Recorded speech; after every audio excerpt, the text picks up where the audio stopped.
Puji nama Tuhan. Salam saudara yang terkasih di dalam Tuhan Yesus. Marilah kita masuk di dalam satu firman Tuhan, di mana firman Tuhan ini menerangkan tentang baptisan roh, saudara. Mengapa kita harus masuk di dalam baptisan roh? Karena di dalam baptisan roh ini adalah sangat penting bagi kita. Kalau di dalam hidup manusia itu, tubuh itu fana. Tapi roh dan jiwa tidak fana, saudara. Itu akan bersama-sama di dalam hadiratnya dan suatu saat kita akan berjumpa dan duduk makan semeja dengan Allah Bapa. Jadi inilah yang dikatakan baptisan roh ini adalah peranan penting untuk pertemuan dengan Allah Bapa. Pertemuan di mana masa-masa depan kita menjadi miliknya yang sah di bumi maupun di surga. Mari saudara, kita akan masuk di dalam firman Tuhan lebih dulu, saudara. Dan kita tahu di dalam Matius pasal 3 ayat yang ke-11,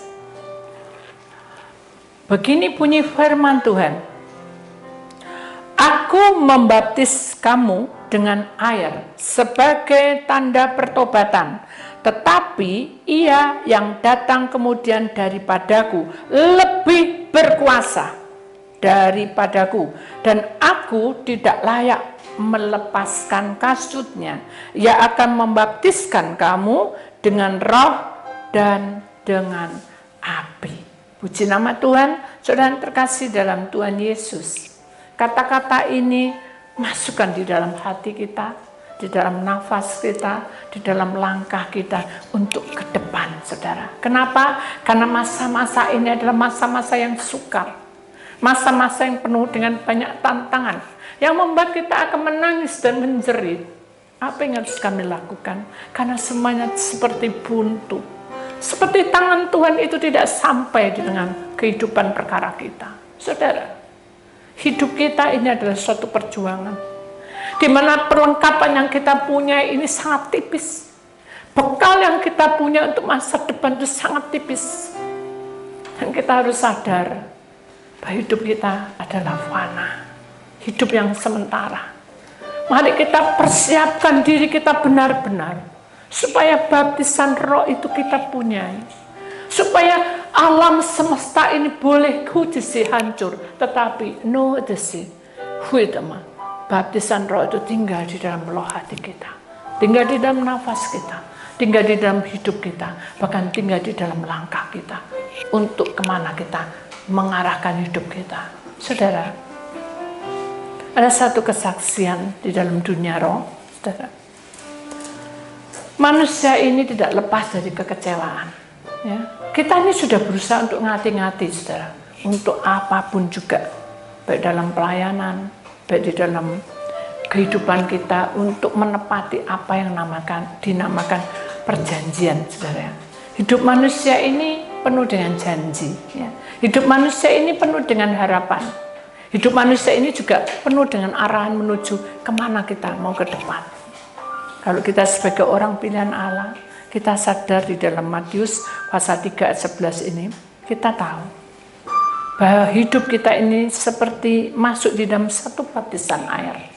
Dan di dalam baptisan air itu menandakan suatu pertobatan, pengakuan bahwa aku ini adalah anakmu. Jadi baptisan air itu menandakan tentang bahwa kita mengakui bahwa aku adalah milik Tuhan. Kita dibaptiskan dan kita bertobat dari perkara-perkara kita yang dulu banyak pelanggaran. Itu baptisan air. Tapi di sini diterangkan juga, saudara, bahwa Allah Bapa mengirim anaknya supaya kita menerima yang namanya baptisan di dalam Roh Kudus. Dan di sini dikatakan juga di sini dengan api, saudara, dan api.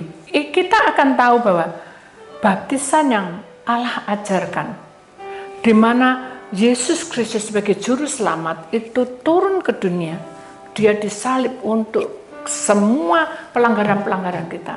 No desi tebenama, apapun menjadi bebanmu, saudara, aku sudah tanggung di atas kayu salib. Apapun yang kamu punya, sakit penyakitmu, aku sudah tanggung di atas kayu salib. Kata-kata ini yang membuat kita betul-betul tidak berdaya. Siapakah aku ini? Aku jadi biji mata Engkau. Yang selalu memberikan jalan itu adalah Yesus Kristus. Sebetulnya hidup kita ini tidak berguna, saudara.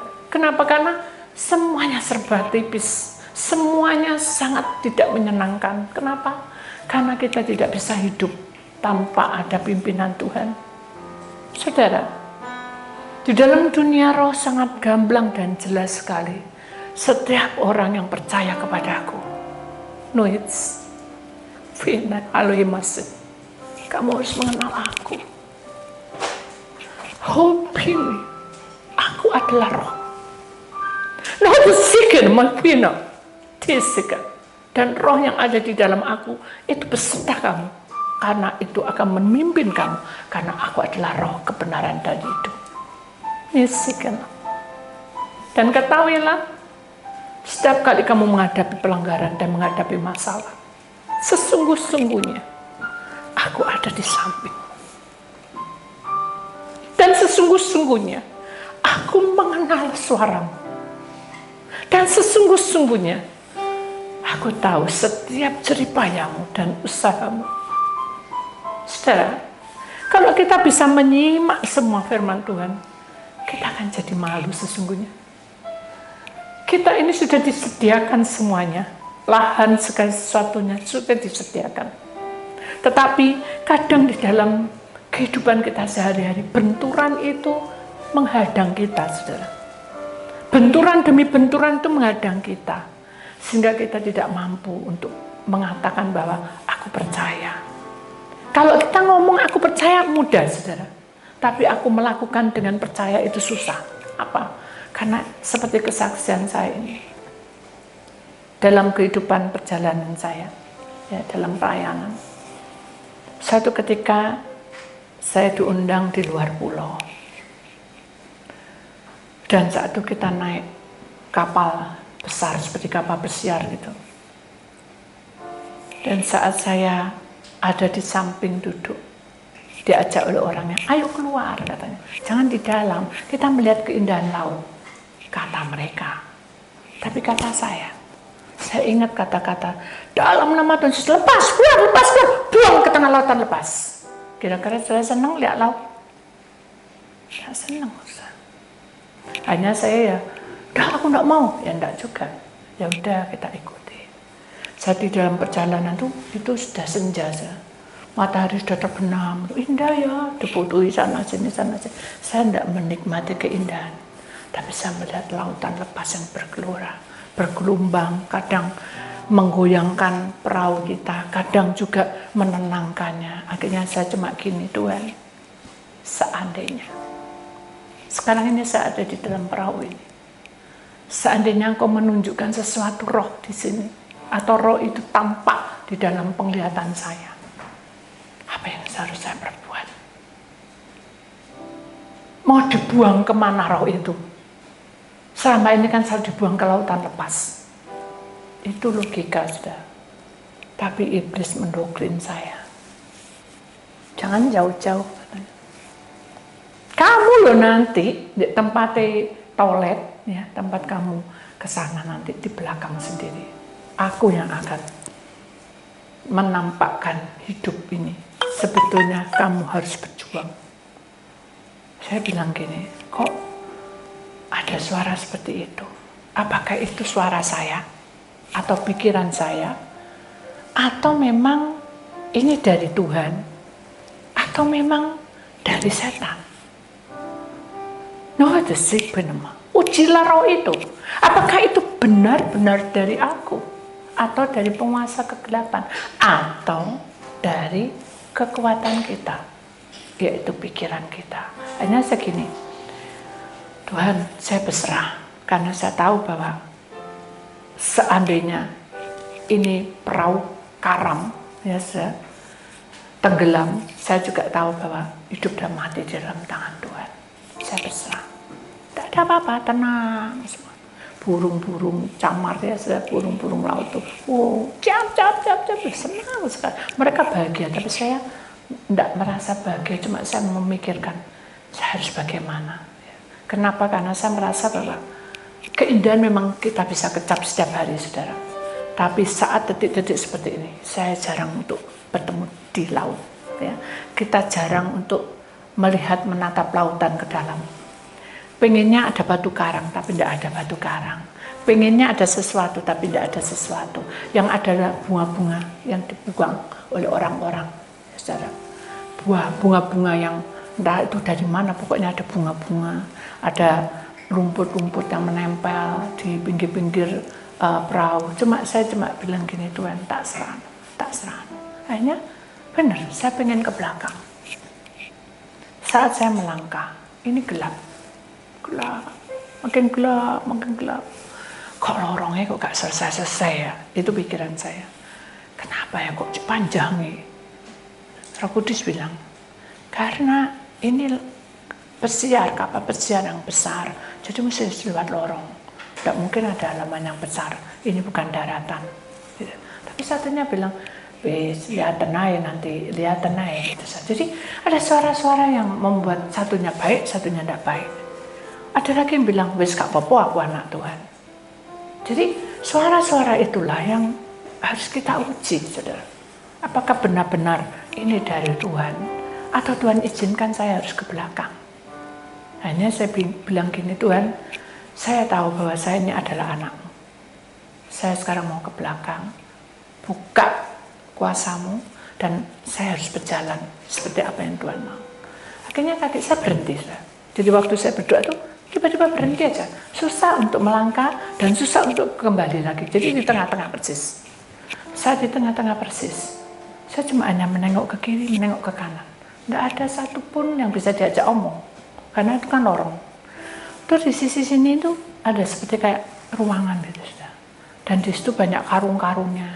Terus di sisi sini tuh ada seperti pakaian-pakaian, mungkin juga orang-orang yang ada di situ ya saudara, yang bagian petugas kapal pesiar itu. Jadi saya harus bagaimana? Kenapa saya berhenti di sini? Lalu saya berkata, Tuhan, dalam nama Tuhan Yesus, darah-Mu menyucikannya, kuduskan dan layakkan kaki hamba untuk berjalan. Karena saya harus ke sana. Itu logika saya. Pada saat saya mau begini, saya melangkah.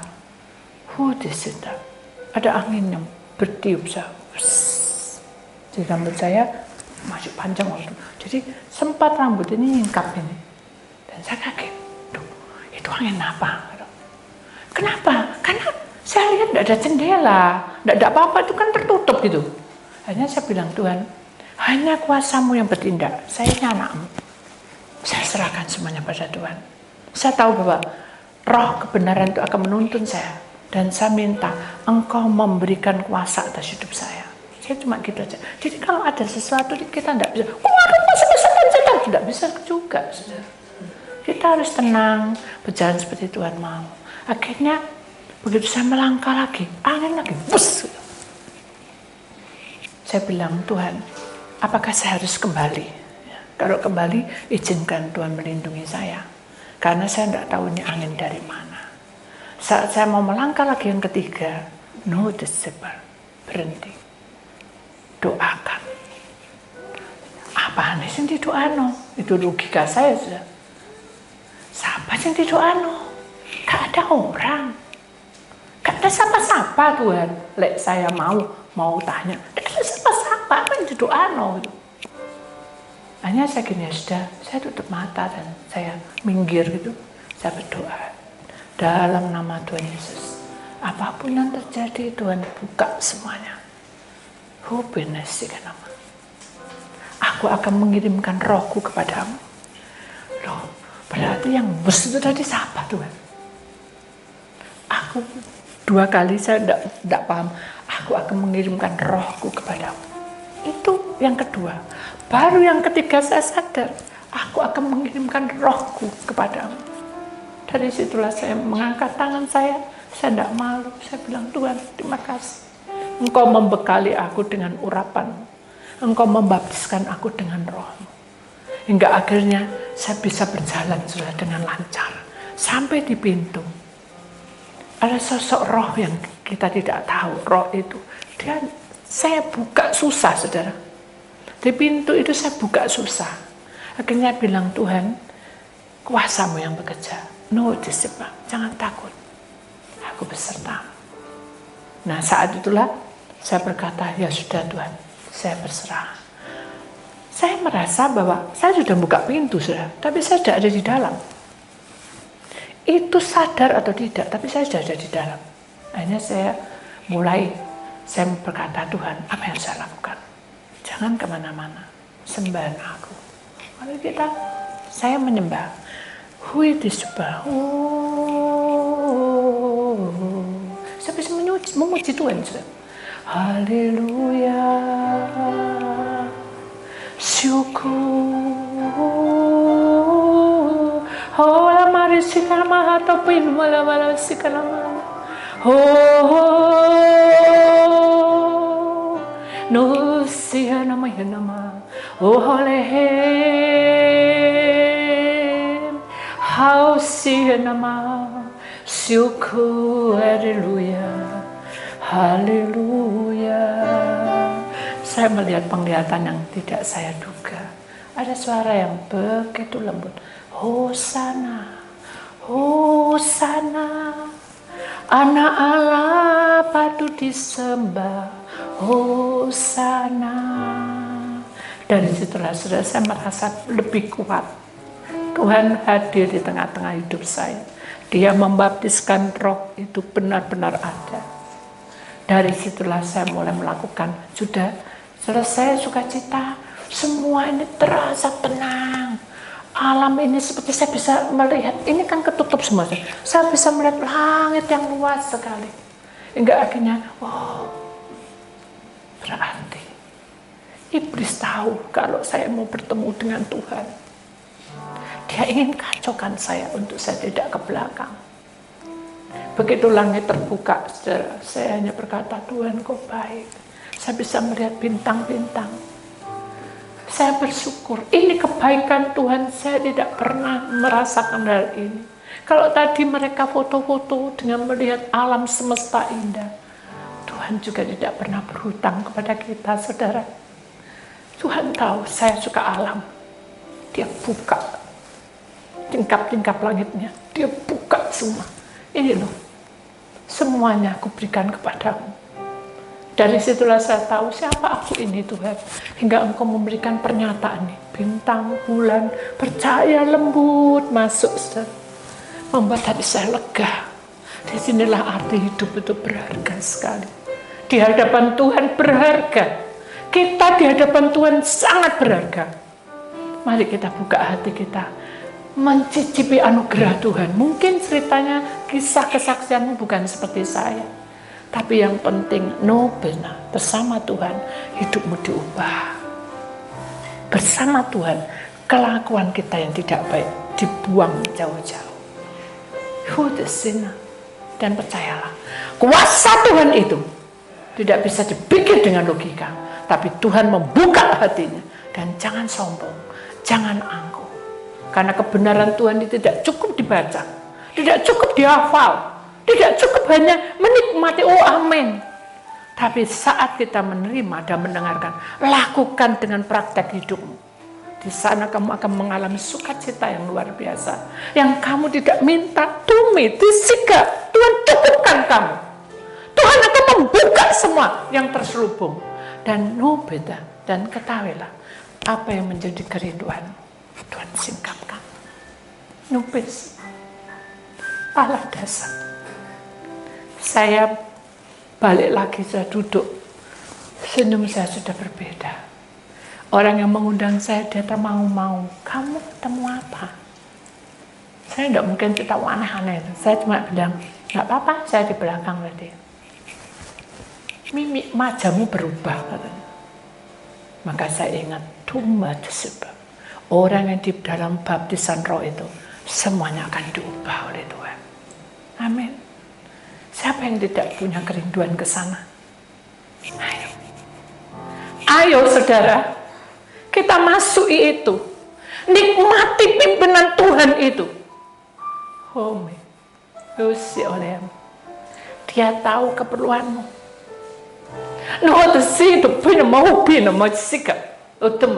Dia tahu apa yang menjadi kesusahan hidupmu. Sangat tahu. Dan dia bertanggung jawab atas hidup kita. Percayalah. Jangan kita mengeluh. Jangan kita mengeluh, meraung-raung karena kesakitan. Biarlah kita seperti Yesus. Dia hanya berkata, tak serano. Ampuni mereka. Mereka tidak tahu apa yang mereka berbuat. Yesus. Subhanallah. Ada banyak kesaksian dalam hidup kita, saudara. Cuma kita kadang meremehkan semua itu. Berapa kali Tuhan menolong hidupmu? Berapa kali Tuhan mengangkat kamu untuk menjadi orang yang berguna di hadapan Allah, bukan di hadapan manusia. Karena manusia itu terbatas, saudara. Kalau kita mengandalkan manusia, kita akan kecewa. Sangat sakit. Tapi ketika kita mengandalkan Tuhan, Tuhan tidak pernah menfitnah. Dia juga tidak bergosip pada kita. Dia hanya melipat tangan. Dan dia meletakkan lututnya. Dan dia menundukkan kepalanya. Tanda kerendahan hati ada di dalam hal ini. Saudara, hidup di dunia ini sudah kacau. Keuangan, kesehatan, semuanya porak-poranda. Kata Tuhan, aku melihatnya semua kacau. Sangat mengerikan. Suatu saat kami pernah berdoa di dalam rekaman, saudara, dan rekaman itu masih ada. Nanti kita akan berikan kepada saudara penglihatan apa yang tampak di akhir-akhir zaman. Sungguh mengerikan. Waktu yang kita punya itu sangat singkat, saudara. Sekalipun kita berjuang untuk kebaikan nama Tuhan, kita belum bisa sempurna. Kenapa? Karena kita banyak kedagingan kita, pikiran kita. Kita sering mengandalkan kekuatan kita.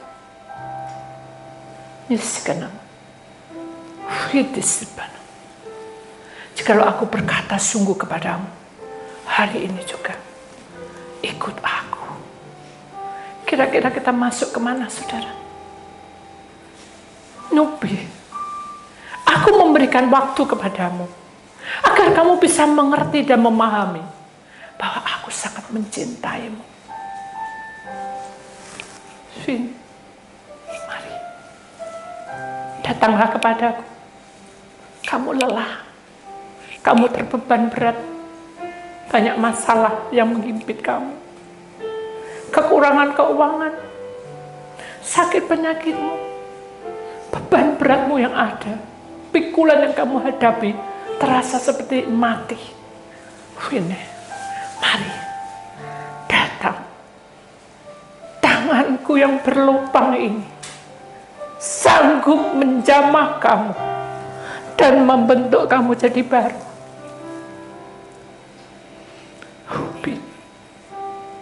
Hatiku gemetar dan gentar karena kamu melanggar. Di situ. Adakah kamu tahu bahwa aku sangat mencintaimu? Balik dan bertobat, karena aku menunggu kamu. Layani aku, dekatlah padaku, dan aku akan ikut campur tangan dalam duduk perkara. Mas, itu sih kalau tepat. Kematianku di atas kayu salib. Karena aku mencintai kalian. Hobi tersikalimi, kamu tidak sendiri. Kamu tidak akan biarkan sendiri. Lo tersik. Apa oleh masa?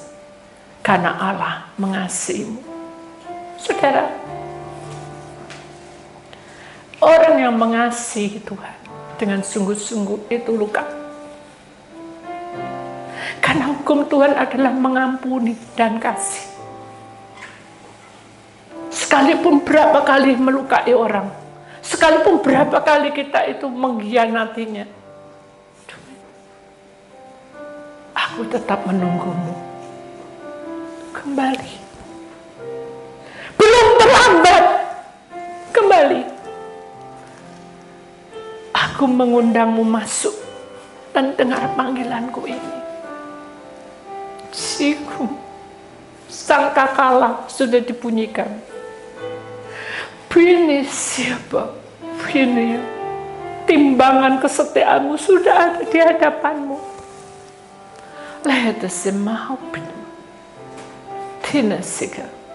Allah tidak pernah membiarkan di dalam dunia ini ada dua jalan, lebar dan sempit. Mana yang kamu pilih? Ketika kamu menghadapi perjalanan ini, kamu memilih sempit.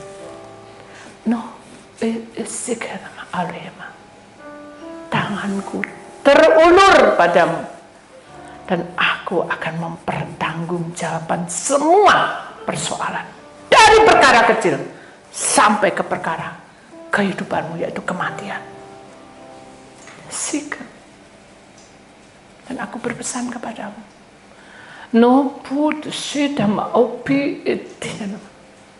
karena aku berkata sungguh kepadamu, perjalanan ini sangat pendek. Cawan maut dan malapetaka sudah ada di hadapanku. Aku berkata, Bapa, tunggu Bapa, beri kesempatan. Nesiku, anakku, ini sudah waktunya. Biarkanlah mereka memilih pilihannya masing-masing. Ini menyakitkan. Orang-orang yang kita ada di samping kiri kanan kita, itu sudah sewaktu-waktu akan lenyap. Tuh, huidisikan, mutuwi kala ulema. Papa, berilah waktu, sedikit waktu lagi. Tuiskan, sedikit waktu. Saudara, inilah doa Yesus sebagai juru selamat kita. Jangan sia-siakan waktu ini. Saudara akan merasa menyesal, tetapi semuanya tertinggal. Ingatlah firman Tuhan di dalam Matius pasal 3 ayat 11. Baptisan roh itu harus kamu dapat, supaya kamu menerima kenyataan hidup ini, sekalipun kamu tidak mampu.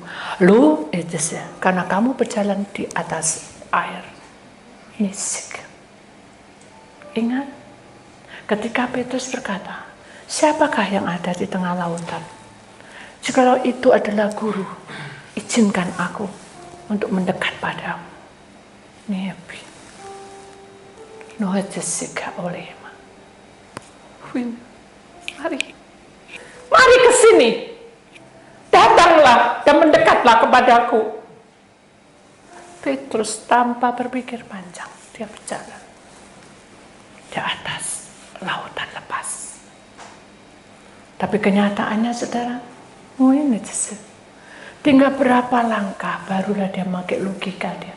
Loh, aku kan manusia, kenapa aku bisa berjalan di atas air lagi?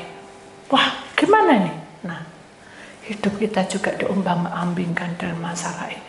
Ketika kita dicas dengan firman Tuhan, dicas dengan puasa, dicas dengan pelepasan, mood. Saat hari-hari penuh dengan masalah, kita baru sadar dengan logika kita. Bisa nggak ini? Cukup nggak ini? Kira-kira gimana ini kelanjutannya? Kita akan tenggelam, saudara, dengan masalah kita. Kita akan tenggelam dengan kehidupan kita. Kita akan tenggelam dengan kekurangan kita. Kita akan tenggelam dengan penyakit kita. Tapi Petrus sadar, Guru, tolong aku.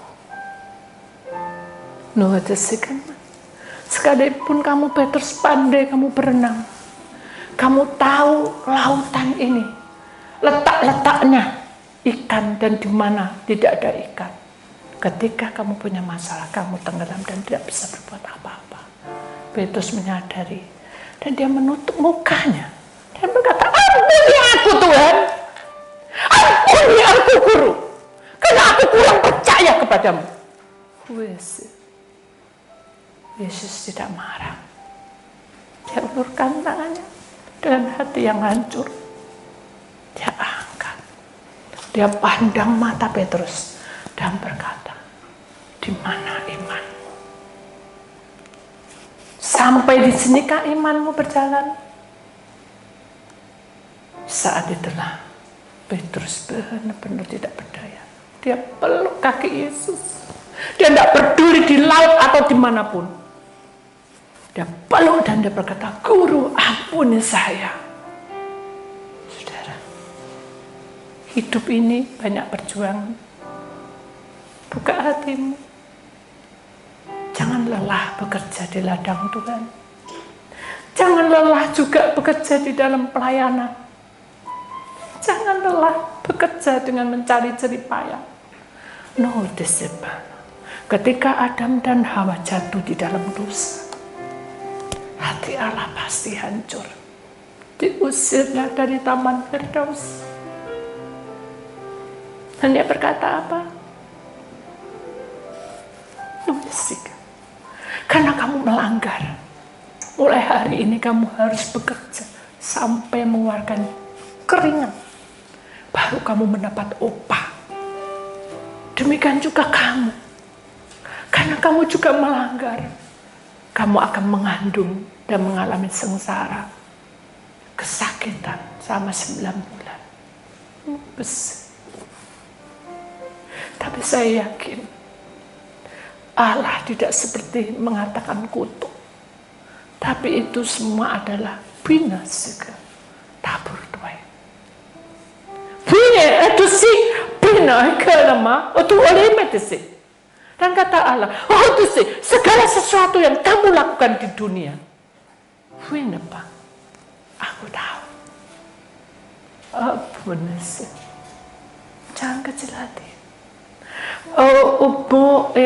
Oleh hema, karena Tuhan tidak pernah membiarkan hidupmu dan Allah mengangkat kamu lebih tinggi lagi. Saudara, sebelum kita akhiri firman Tuhan, kita lihat kita tidak harus sendirian dalam kesakitan kita. Penghiburan adalah milik kita. Sukacita adalah sebuah pilihan. Dan itu semua dimungkinkan oleh Juru Selamat kita. Kata-kata ini adalah pribadi kita. Kita merasa terikat dengan, terbelenggu dengan masalah. Sehingga kita merasa tidak puas.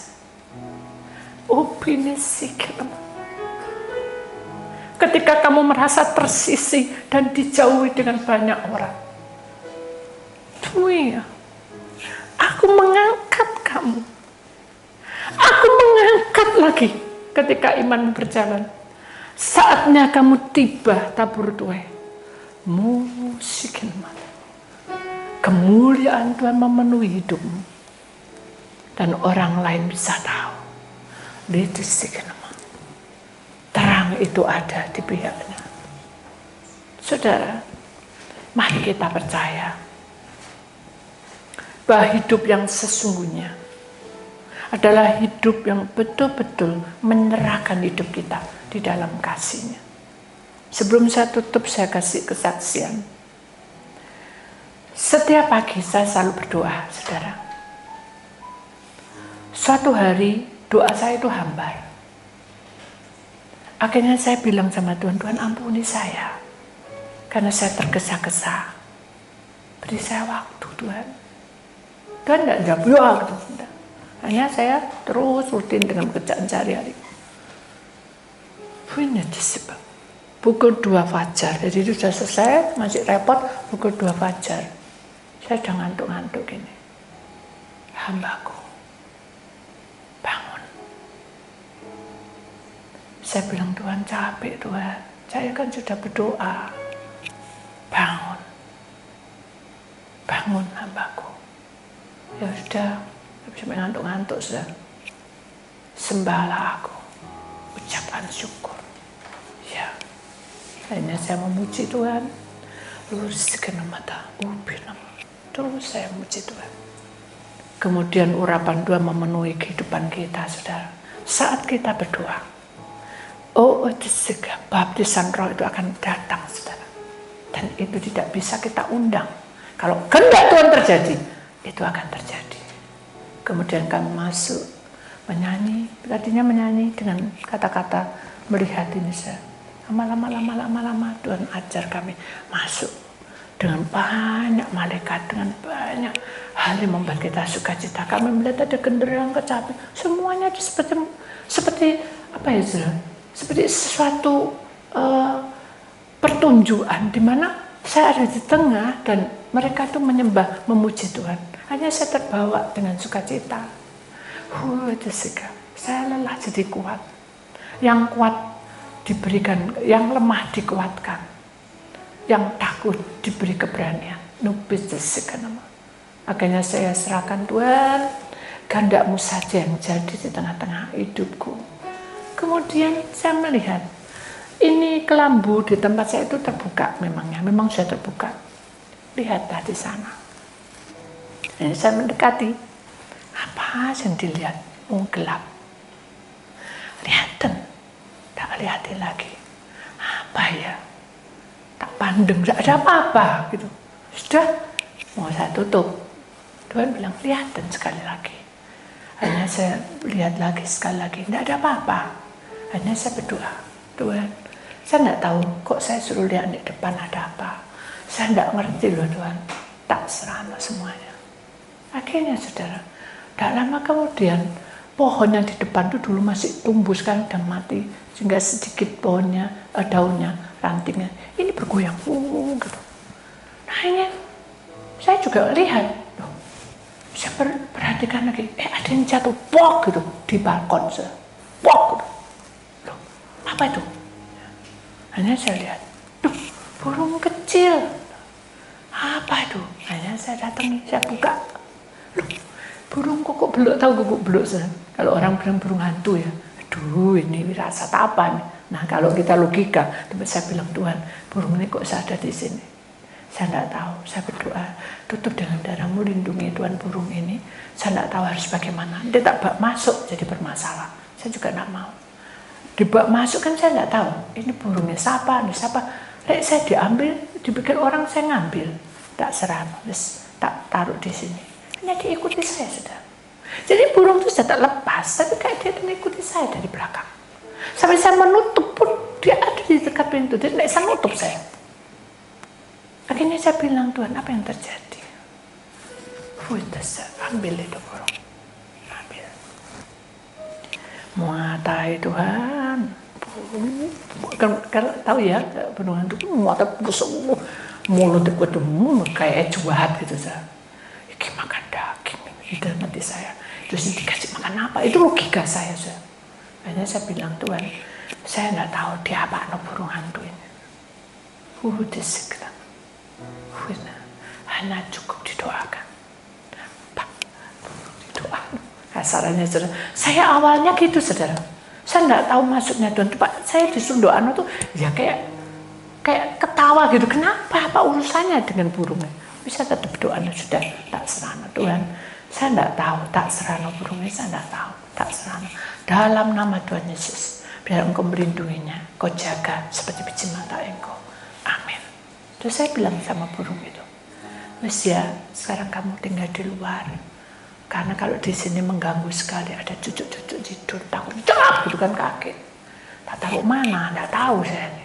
Hanya saya buka pelan-pelan pintunya, jangan ikuti saya ya. Burung itu kayak tahu. Jadi saya ngomong gini-gini. Hanya saya bilang gini, Tuhan, apa sih Tuhan? Maksudnya apa? Tuhan berikan pengertian. Burung ini bilang terima kasih sama kamu. Loh kok bisa kayak gitu Tuhan? Dia itu jatuh. Dia itu jatuh karena dia belajar terbang. Ingat enggak kamu? Ada kan kaset yang bilang itu apa, nyanyiannya itu bahasa Inggris. Tapi lucu, burung itu terbang dari sarangnya yang tinggi. Dia dinaikkan di sayapnya mamanya, ya, induknya, terus dilepas gitu aja. Ya, hanya dia gini-gini kan, mau enggak mau kan dia terbang. Itu aja pujiannya, tapi ada nyanyiannya, saya lupa itu nyanyian. Akhirnya dikasih lagi, dia mau jatuh, ditimpa lagi dengan punggungnya induknya. Itu saya lihat di film. Makanya Tuhan bilang, itu ya seperti itu. Begitu ditimpa gini, kena ranting, jadi dia jatuh. Oh, berarti dia tidak mati. Iya. Nah, kenapa mesti didoakan Tuhan? Karena biar tidak ada rasa takut. Itu burung, saudara, didoakan biar tidak ada rasa takut. Apalagi kita anak Tuhan yang diciptakan serupa dengan Allah, yang disempurnakan. Masa Tuhan tidak perhatikan kita? Betul tidak? Dari situ saya tahu, oh ya Tuhan, kok baik sekali. Hanya saya bilang, sudah ya, dadah. Burung itu tuh, wih, suaranya, ya ampun, sudah keras sekali dan serak. Gitu, saya tutup itu. Hanya tidak lama induknya terbang. Di situ mendekatinya. Dan hanya diangkat gimana caranya, akhirnya saya juga takut, saya tutup. Ya, terbang. Tidak ada, sudah. Itu kesaksian. Dimana sebetulnya hal-hal seperti ini kan kecil, tidak berarti. Tapi buat saya, Tuhan memberi pelajaran buat saya. Bahwa hidup kita itu harus masuk dalam baptisan roh. Dimana hidup kita sepanjang hari berserah kepada Tuhan. Itulah firman Tuhan, saudara.